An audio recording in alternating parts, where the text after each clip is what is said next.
So friends, in this video, I will show you how to close Chrome or Edge or Firefox browser tab with keyboard shortcut.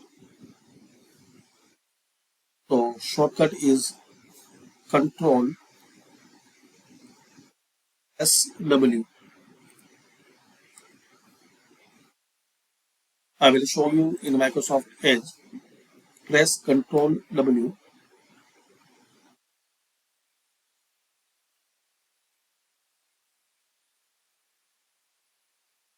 Similar, you can close tabs.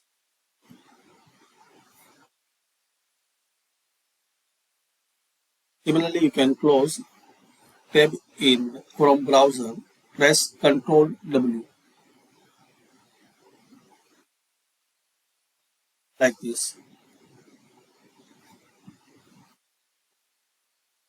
And only you have the one tab.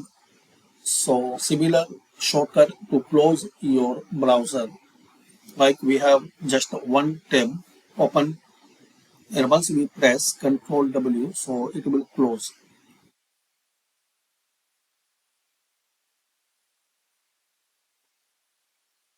like this.